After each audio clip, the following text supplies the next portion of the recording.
Hey, Anne, thank you for joining me to talk about some Otome games that we have just announced.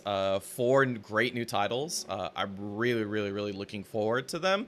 And I wanted to talk to you about it, my foremost confidant on Otome games, to someone I have, we've done a few streams together, and every time I have loved our streams, and I get to share all of my Otome secrets with, like, messing up the Piofiore run. Yes, yes. Oh man. Anyway, so you were able to see all of the trailers. You've done a little bit of research on these coming Otome games, and I wanted to hear your input on what's coming in store for Aksys Games. Yeah, thanks so much for having me. I hope everybody liked those trailers because I'm super excited by these four games, which I have had my eye on since, you got to stay up on all of the Otome news in Japan. And especially KimiYuki, I think, Kimi wa Yukima ni koi negao, is really cool to see because it literally just came out in Japan on the 29th of July. So, like, we're getting this localization announcement just after the Japanese release date. So that's great. Really exciting. Yeah. Yeah, that sort of turnaround will be really great. That way, a lot of the Japanese and the English-speaking audiences can be sharing a lot of their interactions with the Otome titles, and that will be great. Yeah. So, yeah, definitely. Yeah, so we have these four titles. We have LoverPretend, KimiYuki, Paradigm Paradox, and Piofiore, episode 1926. Oh boy, a lot of people are excited for that one, as am I. So I just go down the list. I want to ask you about one after another. I'm just going to start with LoverPretend. So LoverPretend, one of the things I'm most excited about it is that it is being produced by Iwata Shinobu, who is going to be working on Variable Barricade, which we had announced just recently, but also worked on Hakuoki and Collar X Malice, which are two fan favorites. But what can you tell me about the story about LoverPretend? Yeah, so already with that producer, like, I'm super excited for this one. I've had my eye on it since it came out in Japan, and LoverPretend is actually a really fun rom-com. So it's about a protagonist named Chi. Yeah, you love rom-coms, so you're ready. You're there day one. Well, of course you would be anyway, but yes, extra excited for LoverPretend. So this one is about Chiyuki, who is a college student. She's working really hard. She's got her, studies at college. She's doing a part-time job, and she's got dreams, big dreams, like we all do. But her dream is to become a script writer, which I think is really cool to have an Otome game about someone who wants to be a script writer. Right. And she's looking to become one like her mother, who's passed away. So her mother was a famous script writer, and she wants to follow in those footsteps. And she's never met her father. So that's her other dream, is to find her father, who she's never met before. So she learns that her mother worked on this drama script before Chiyuki was born, and that somehow it might be related to her father. So she's like, if I can start looking into this drama, the people involved with the drama, maybe I will be able to find some clues about my dad, because she doesn't know his identity. So she's trying to figure out who he is and meet him. So she gets to work as an assistant to a scriptwriter for a new film. So she's got the two dreams at once, becoming a scriptwriter and finding her dad. And so while she's working as an assistant, she's looking for clues with various people, including sons of the staff that worked on the drama that her mother wrote. So she's got this connection, and she's just kind of trying to poke her way around to find clues about her dad's identity.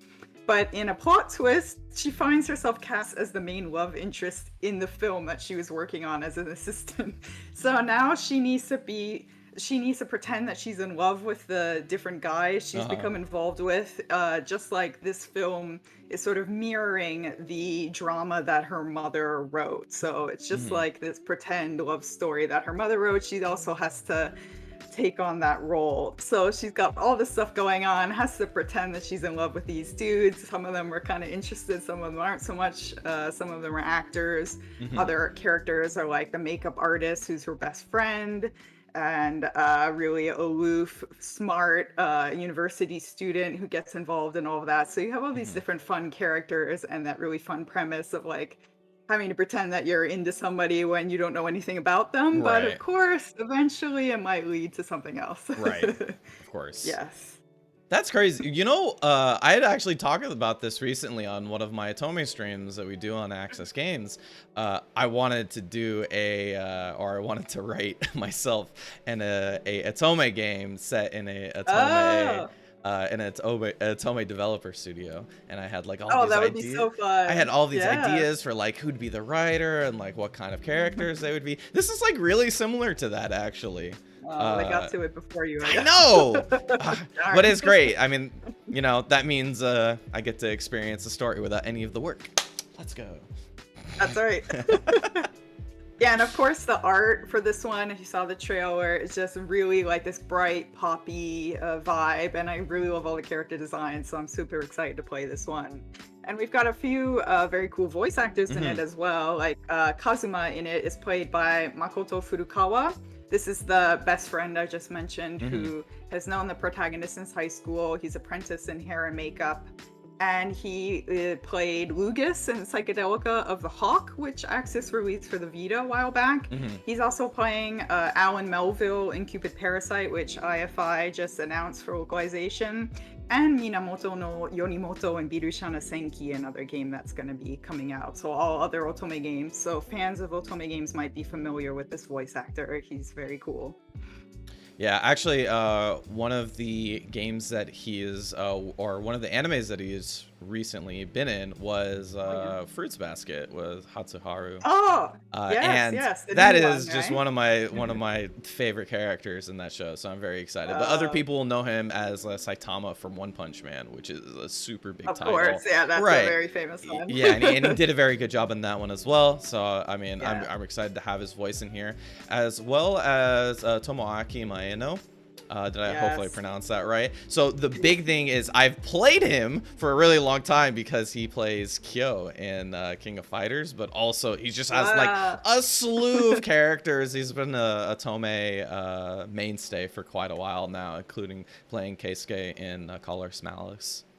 Yeah, and Lupin and Cold Realize. So if you've played some Aksys Otome games, he's very frequent in there. And he plays a character in KimiYuki, which we'll be talking about shortly. So that's something to look forward to too. So as you'll see, a lot of these voice actors appear in a lot of Otome games. You'll keep seeing them again and again. So maybe you might not, if you're watching, you might not have been super into voice actors before. I know like when I started playing Otome games long ago, I didn't really pay attention to the voice actors because I just didn't know. But then once you find one, you're like, I like this character and their voice is really cool. Then you can start following and see the connections and be like, wow, that person played this other character in this game. Maybe I'll check it out. And that's a great way to be introduced to some new stuff. Yeah, absolutely. And a lot of these voice actors are extremely talented. They, not only work different characters, but they also work different styles, whether it be in Otomes or anime. So a lot of the times, you'll be surprised to hear like, oh man, this guy worked on this anime and I had no clue because they're just like, it's not even recognized though. It's so I different. know. So next up, I want to talk about KimiYuki. I am super excited for this one because the common route writer is Sasaki Maro, and they wrote Cafe Enchanté.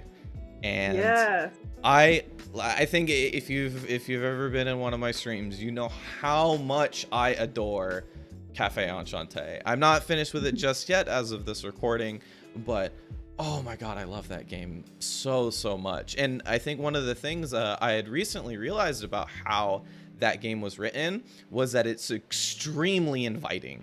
Like, I feel like that when I play Cafe Enchanté, I feel like I'm a part of the world in a really big way. Like, whether I am a fly on the wall or I choose to embody the main character, which would be Kotane in this situation, I really felt like whenever I had a thought, that Kotane would speak for me.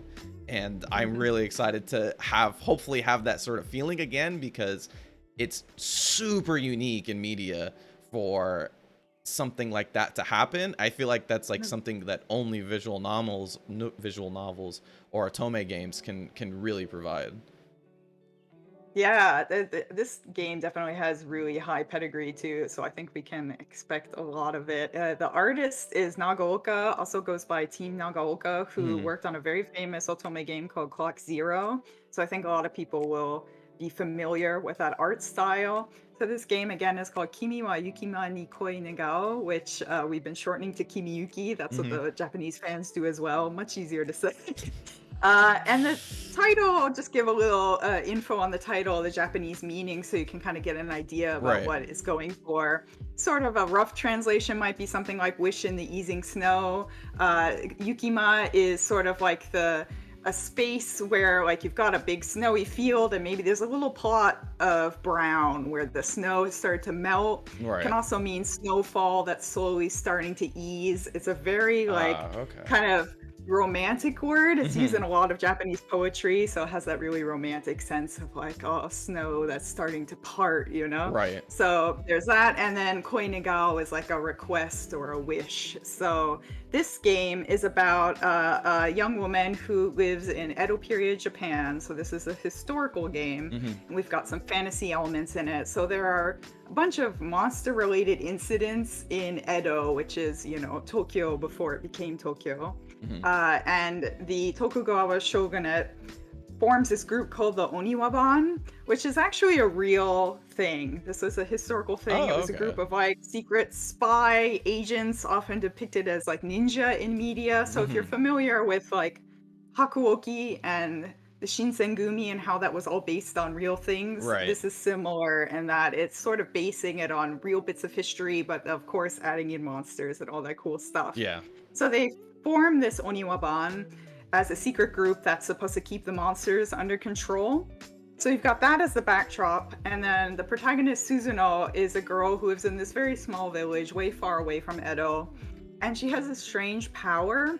So wherever she sees something that looks like a black thread, Hmm. there's gonna be something bad is gonna happen there. Like Oh. so she has like this premonition. Hmm. And the other villagers find out about this and they're like, that's kind of creepy. We don't like that. Like, we don't want to be involved if Right. there's like weird magic and monster stuff going on here. So they banish her out of the village into the mountains.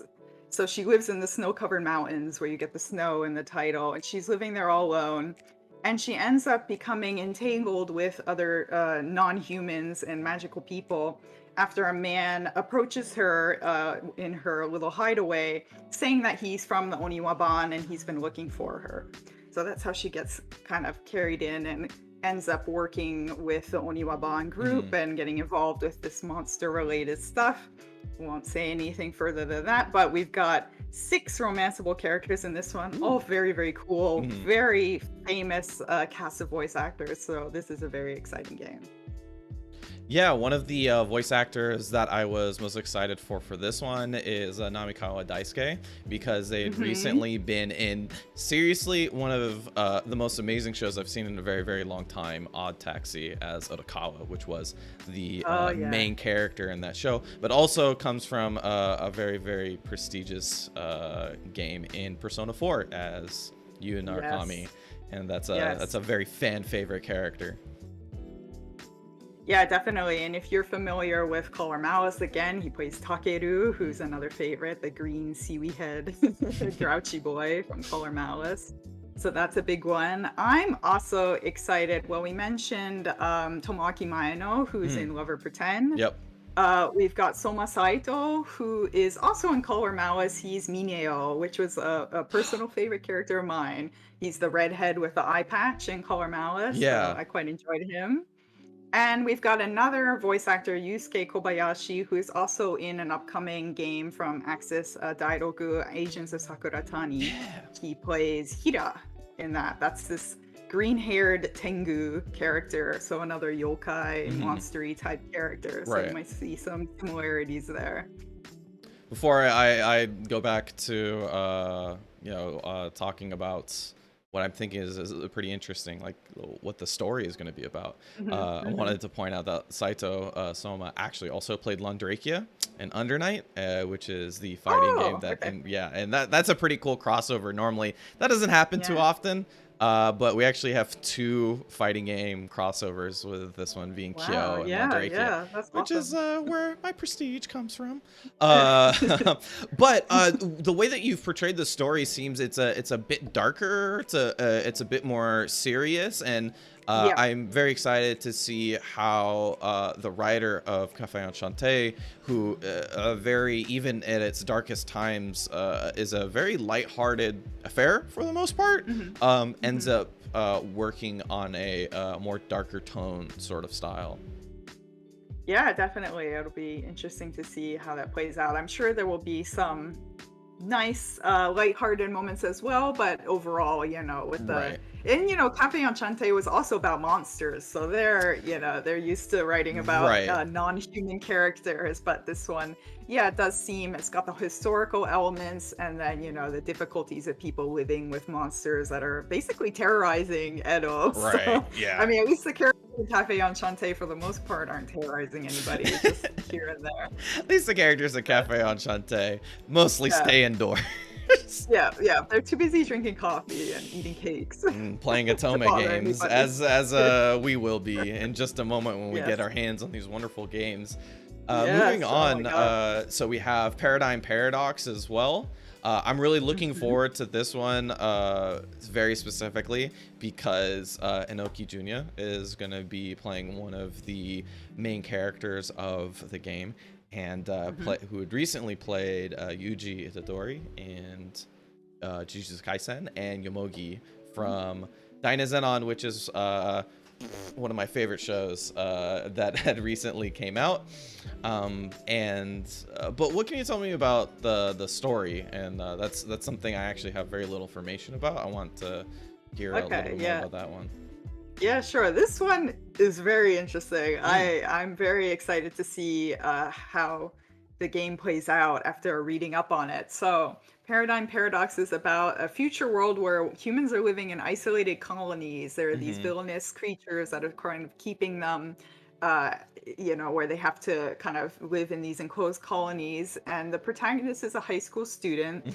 And, when you're in high school, sometimes you like to break the rules. So they've got a curfew in her dorm, but she decides to slip out one night, and she runs into these villainous characters that are trying to invade the colony.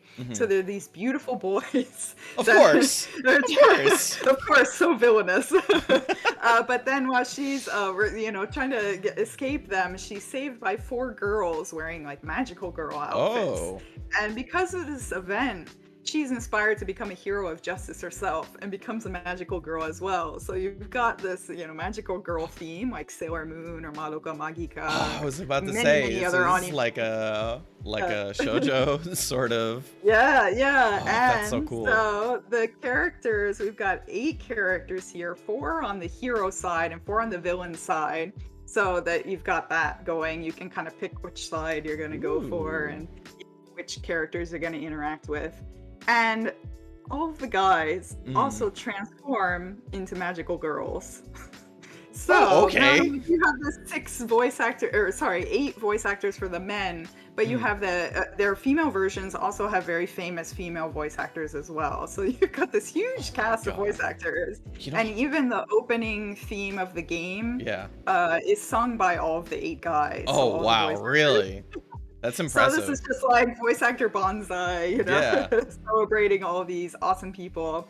And it's just a massive cast. It's like I didn't even know where to start, but you've got tons of characters to choose from. And honestly, a very, very fun premise. If you like, magical girls or sort of the gender bending idea, you might have fun with this one. And it definitely seems to be more of a lighthearted, fun game. So, it's something to cleanse the palate after KimiYuki, maybe. No, that's great. I'm immediately surprised to hear that there is multiple girls who are considered to be like main roles. That's something that's a bit of a departure from Otome games, and majorly focused on the men and one protagonist, right? So that's really interesting. It also explains a lot about when I started doing research about this and saw like there was 16 credits for main characters, and I was like, that can't be right. very overwhelming. But that Trying to do also explains so much because just going through the cast, I was like, there is a little bit of like one of the characters I'm really excited for is actually Ibuki, who's voiced by Nomogi Sho, and you might know him for the voice in Dromi. As Dromi in Café Enchanté, which is not a popular character in that game in Enchanté, but in my opinion did a phenomenal voice acting job for that character, and I'm very excited to see him in a more main character role. Yeah, definitely. You've got a really interesting mix of people that have played with sort of these side characters as well as more main roles. So like Mihaya, a character in this game, is played by Junya Enoki, who is Chisato Tachibana in Color Malice, and also a character Yuki in Cupid Parasite, which is coming out, as I mentioned, from IFI. And then we also have another person, Taku Yasuhiro, also plays a character in Cupid Parasite. And I'm going to do a bit of a deep cut with anime references. You're the one that's been doing lots of anime references today, but I like this show called Burning Kabaddi. Have you heard of this one? Yeah! No way! Yeah, so he plays Shintaro in Burning Kabaddi. Oh, I had no clue. Honestly, I that was the least expected thing I heard out of your mouth today. You didn't expect me to bring out a random sports anime reference. Sports, and not like a very niche sport on top of that. I thought I watched that, and I was like, well, I'm one of 3 people who watch this anime, but Anne's on the ball. Oh, it's a lot of fun. Yeah. Oh, I'm gonna say, if you guys like Otome games in the chat, I recommend Burning Kabaddi. There's a bit of like this, the guys have to hold hands in this sport sometimes, and there's some fun jokes around that. It's very fun. I quite enjoyed it. So yeah, this one looks really cool, and I'm just excited to see a game with such a huge cast coming out in English. I feel like it's gonna be a really massive game to localize, but kudos to Aksys for picking it up. I can't wait. Yeah, that one's gonna be real. I mean, now that I know that like that cast of voice actors is not a typo, it's gonna be a really exciting one. I'm looking forward to that as well. So I think we have to finally get to it. Let me tell you, as someone who has to man Aksys Twitter every now and then, there's a lot of people asking for this game. I can imagine. Piofiore, episode 1926. Long-awaited sequel is finally coming, and I'm very excited for the Piofiore fans because they're a very dedicated bunch that love that game, and getting a full sequel, like not just a fan disc, but like an actual sequel, is gonna be great for them. So this is new for me. You're gonna have to let me know how a sequel is going to work in a game that has multiple routes. Yes, sure. So Piofiore episode 1926, definitely a full sequel, not a fan disc. And just to clarify, like for folks that are wondering, so fan disc really often deals with like what if scenarios, like not necessarily a full-fledged sequel, and that like we're getting like a full games, massive games worth of content like the first iteration, but lots of little vignettes, side stories. We might have a supporting character, get some more fleshing out, different cute sort of a little bit of fan servicey, routes for the main guys, that maybe hence why they call it a fan disc. Right. But Piofiore Faded Memories has this full sequel, episode 1926, and it has 3 episode types in it. So one type takes place after the events of Faded Memories, which focuses on each of the 5 main characters. So you can see that it kind of just builds off of what happened in the first game. Okay. So you really have to play the whole first game, all the routes. Don't like play one and then jump into this one, because you're not gonna have context for what's happening here. Okay. Then the other type of episode is based on the grand finale end of Faded Memories, which has all of the characters coming together and they're solving a new mystery together. So that the grand finale is when you have to play everything and see it. So it can't, skip anything there and jump to this one. Right. And then we also have one episode type is a story that specifically takes place after Henry's ending in Faded Memories. I'm not going to say anything else aside from that, but for people who know, you know. Right. And so this, it has like a couple different ways to play, but it all builds on each other to really flesh out the story and flesh out the characters after the events of the original game. So you are getting a direct continuation on that story. And, you know, as I said, you got to play the first one. So now's a great time to pick it up. You've got time, pick up Piofiore on the Switch and play through it. You got to get all those routes. And, you know, we played, what, you know, an hour? Was it an hour or two on stream? Yeah. Together way ages ago. So if someone wants to check that out and see, you know, what we thought of that and get a little taste of the game, that's a good place to start as well. But yeah, it's a very interesting game. Lots of, you know, mafia fighting and a little bit darker again. Like, you know, we were talking about KimiYuki, tends to be a bit dark, more serious story that I would say is definitely the case with Piofiore, but has one of my favorite voice actors in it, Morikubo Shotaro. So I'm always gonna vouch for it because of that, if nothing else. But it's a gorgeous game. The art is gorgeous. The world is really cool. You've got, you know, early 1900s Italy mafia theme, very, very sexy, if I was to say. You know, so if you're into that, if you're into any of that, definitely recommend checking it out. And yeah, I'm so happy for all the fans of the original game that we get to finally experience the sequel in English.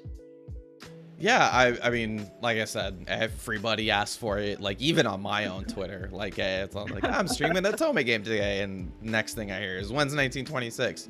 Well, it's finally here. Well, not here right now, but very soon. So please stay tuned for some more information on not only this game, but all of the games that we had announced today. All right.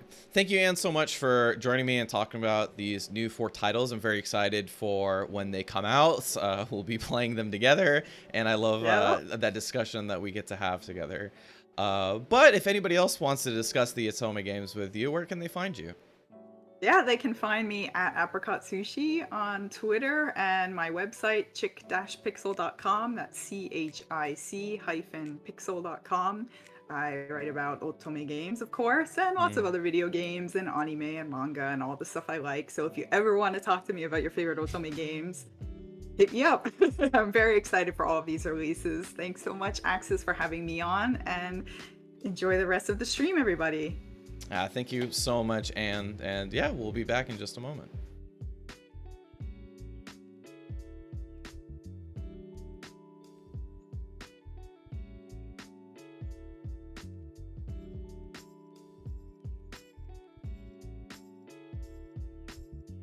I mean, it looks like they're into some new side characters, but I wouldn't say they're main characters. But hold on, let me see this guy. Oh. So there's a side character who plays... Oh, yeah, all right, I'll mention this one. Okay. Mysterious side character. Plays Sukuyomi... Hold on, let me write this down. I'm not going to be able to remember it. Sukuyomi in Olympia Soirée. And he's also in Enchanté's Episodio. Have you met Episodio? No, not yet. An angel? Okay. No, I am in Ill's chapter right now. Oh, okay. Yeah, I am in. You'll meet him eventually. The place I stopped is like, I think right after the festival thing that Il and Kotane go to, where everybody shows up and they're like, Il is too hot. He has to be cosplaying an Otome character. Yep. Yeah, I'm like right there. So my next plan for Piofiore is actually just to dive back into it and try to create a different storyline, because I haven't had to do that yet. Yeah, did you die last time or something? No, I got Nicola's bad end, and I was like, I was so sad. I was like, this was my heart's decision. How did this happen? I was like, but Sometimes the heart doesn't lead you in the right direction. no, I I know know. from Otome Games. One of the things I was really impressed with Piofiore's writing was that I had felt like the entire time while I was going through Nicola's story that I was making excuses for my own decisions as I was going along. Like, there's a point where Nicola or Liliana is making a treat for Dante in the kitchen, and Nicola shows up and he goes, "Oh, is that for me?" And I'm like, "Yeah, of course it's for you," because I didn't want to upset him. But like, Yep. in the back, like, yeah, but like I was like, oh, it's okay that I do this because he doesn't know any better. Like I had like made up excuses for Liliana as if like I was playing that character, and then it ended up being the bad ending, which made sense afterwards, even if I wasn't happy about it. Yeah. It will end badly. But I was really surprised. I was like, oh wow, like this was written in a way where it's like Nicola was kind of a shifty character for the most part. So it's like every time he did something, I'm like, oh, he's just not telling me something. He's doing this still with good intentions. And then eventually you end up on the deep end where you're like, so this is gonna get better, right? And then it doesn't. And then it doesn't some more. When is it gonna get better? Yeah. Yeah, exactly. I was really impressed with how they wrote that, because I was like, oh wow, like I definitely just fell into it. You fell for it. Yeah. You were being led along just like the protagonist. Yeah. No, I was like really impressed with that. I'm like, I think, I made myself more excited for Olympia Soirée than I should have. Because like I said, when I started studying, I did all the studying for the 4 games, and then afterwards I was like, crap, what games are we actually doing? And then I freaked myself out, and then but thankfully, it all worked out. So then I started doing studying on Olympia Soirée, which is out on September 9th. That's great. Yeah, so very soon. You don't have to worry about, being yeah, we're gonna. This is the first Otome game we're gonna play together. I'm so excited. Yay. I can't wait. Like, it's gonna be great. I can't wait till we get to our first routes, and we're gonna see where we go. It'll be a lot of fun. Yeah, but there was like one of the main characters, Akaza, is voiced by Izumi Miyamura. And if you know anything about me, I loved Horimiya like to death. It was one of my favorite animes of that season. It would probably be one of my favorite animes of the year. It's just like this like diabetes level of sweetness in terms of like how cute it was. It was just such a wonderful story. So I'm excited that they're in that one. As well as that's the second Undernight character, who is I should say what's it called? Akaza is voiced by Toshitsugu. I always really struggle with those. Toshitsugu. So it's like very enunciated. Toshitsugu. Toshitsugu. Yeah. I can do Shitsu. I need to do Toshitsugu. Okay. And Matsuoka, Toshitsugu Matsuoka, who has done a bunch of great voices, such as Inosuke from Demon Slayer, does Mekamaru from Jujutsu Kaisen, and then does also Miyamura from Horimiya, which is one of my favorite shows of that season. So I made myself way too excited for Olympia Soirée, so I'm so excited that it's the next one that's coming out. I think it's Kuroba, now I forget his voice actor's name, but somebody I was researching from Olympia plays Ragna, I think. Yes, no, you're right. Tomokazu Sugita. Yeah, that's Kuroba, yeah. Yeah. And so, to talk about just like absurdly sweet romantic animes, he plays Kabakura and Wataku. Oh, okay, yeah. I watched like a couple episodes of that. You have to watch all of it. Okay, hold on. You have to watch it. Okay, you don't understand. Like, I feel so passionately about this one. Better than Horimiya. This is better than Horimiya. Oh my god, don't say that though. I can't make you choose between your children. It's Watakoi Wotakoi. Wotakoi. Wotakoi. Wotakoi. Wotakoi. Yeah. Whole.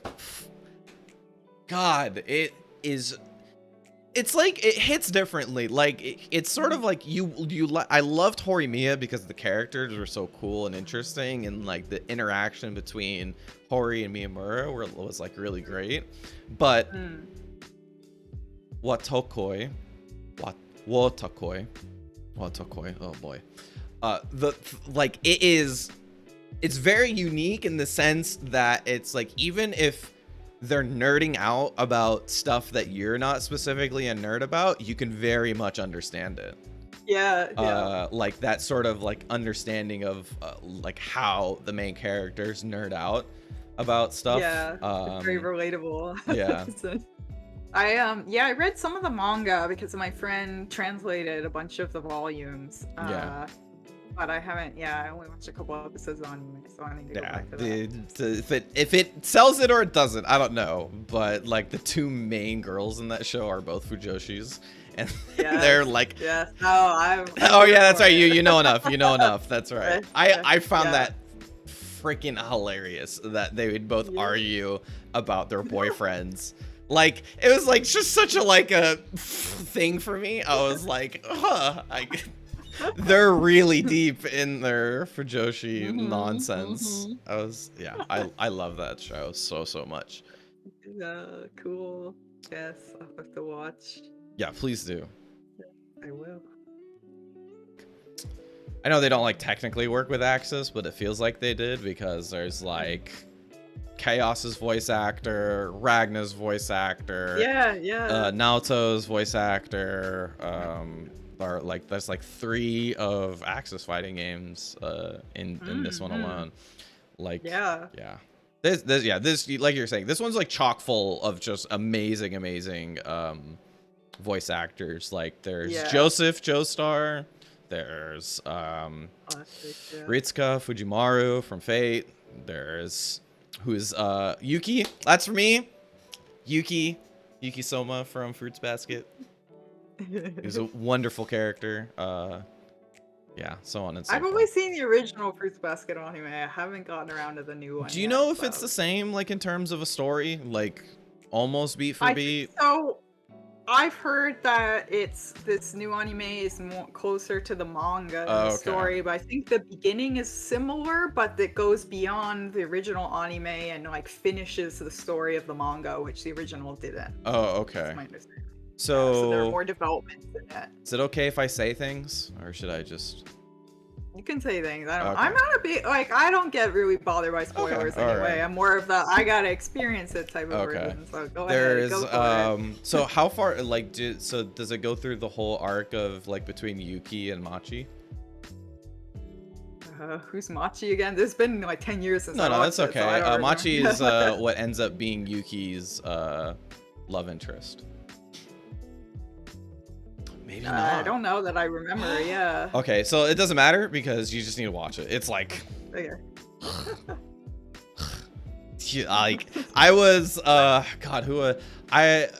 there was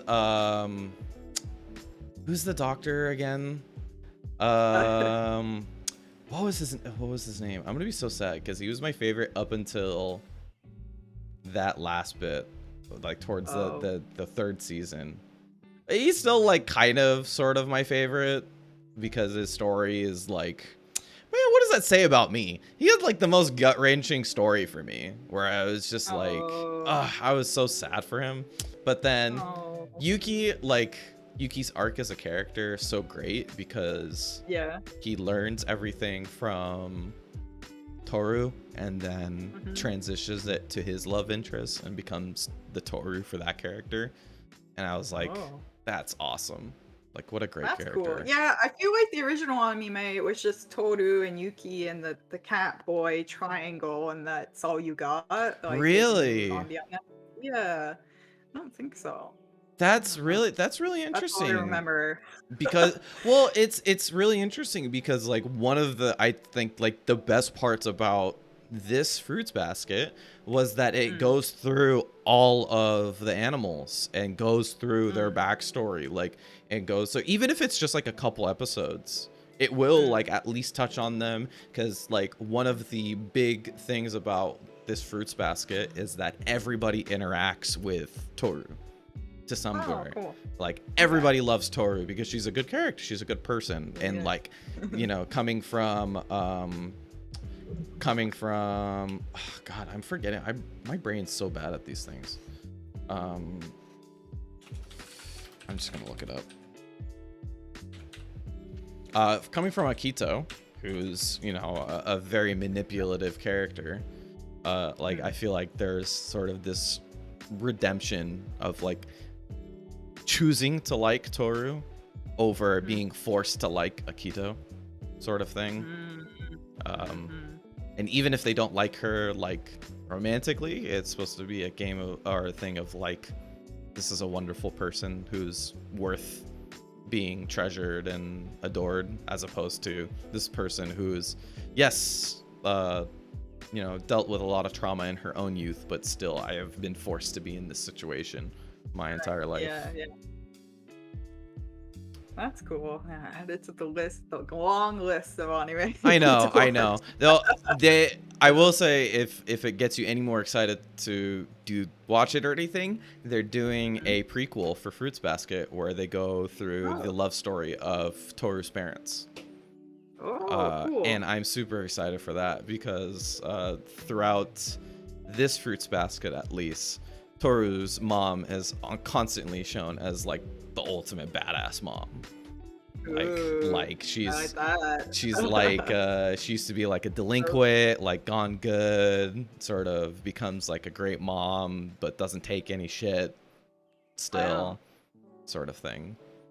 Cool. Yeah, that's fun. Yeah. Love badass moms. Yeah, absolutely. And yeah, it's great. Now I am I feel slightly less bad about just talking to you about anime and keeping you for a longer duration of time. Back to Otome games. Oh, it's fine. Okay, sounds good. Take it easy. Thanks for recording with me. No, thank you, Anne. You're amazing. Thank you for talking with me and making me sound smart. And now everybody will look at me and they'll be like, wow, he knows a thing or two, but really it's you. So I appreciate it. All right, have a good night or day. Bye.